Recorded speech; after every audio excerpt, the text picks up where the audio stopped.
কাটোয়া থেকে প্রায় ৮ কিলোমিটার দূরে বর্ধমানের কেতুগ্রাম। রাজা চন্দ্রকেতুর নাম অনুসারে এই জায়গার নাম হয়েছিল। এখানকার অন্যতম জায়গা বহুলা বা প্রাচীন মতে বহুলাপুর। এখানেই রয়েছে বাংলার অন্যতম সতীপীঠ, যার অধিষ্ঠাত্রী দেবী বাহুলাক্ষী। তন্ত্র চূড়ামণি সহ বিভিন্ন গ্রন্থ অনুযায়ী এখানে দেবী সতীর বাম বাহু পড়েছিল। সেই থেকে এই সতীপীঠের নাম বাহুলাক্ষী। এখানে অনেকে যাকে ডাকেন বহুলা সতীপীঠ নামে। কথিত আছে বহুলায়াং বাম বাহু বহুলা খ্যাচ দেবতা ভীরুক্ষ ভৈরবস্তত্র সর্বসিদ্ধি প্রদায়ক। এখানে দেবীর ভৈরব হলেন ভীরুক্ষ, যার অর্থ যিনি ধ্যানের সর্বোচ্চ স্তরে পৌঁছে গিয়েছেন অথবা সর্বোচ্চ সিদ্ধি অর্জন করেছেন। তিনি এই মন্দিরে দেবীর সঙ্গেই রয়েছেন। আবার ভক্তদের একাংশের দাবি, কাটোয়া থেকে কিছু দূরে শ্রীখণ্ড নামে এক জায়গায় রয়েছে মহাদেবের মন্দির। তিনি সেখানে ভূতনাথ নামে পরিচিত। সেই ভূতনাথই হলেন দেবী বাহুলাক্ষীর ভৈরব।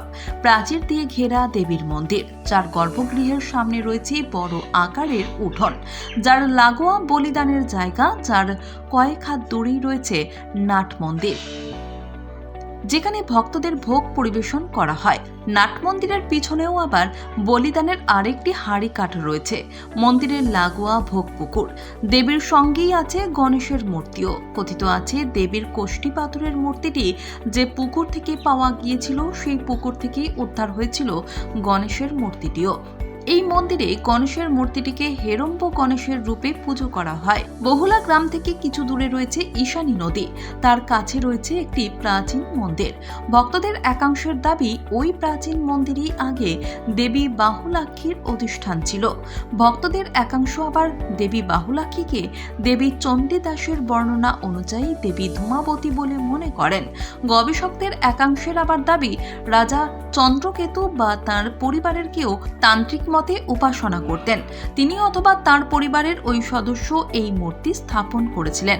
এখানে ভক্তদের জন্য আছে ভোগের ব্যবস্থা। নাট মন্দিরে বসিয়ে ভক্তদের ভোগ খাওয়ানো হয়। ভোগ পিছু নেওয়া হয় ৬০ টাকা করে।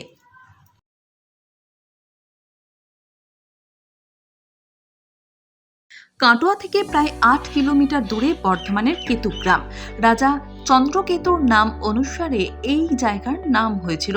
এখানকার অন্যতম জায়গা বহুলা বা প্রাচীন মতে বহুলাপুর। এখানেই রয়েছে বাংলার অন্যতম সতীপীঠ, যার অধিষ্ঠাত্রী দেবী বাহুলাক্ষী।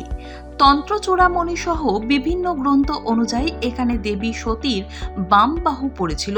সেই থেকে এই সতীপীঠের নাম বাহুলাক্ষী।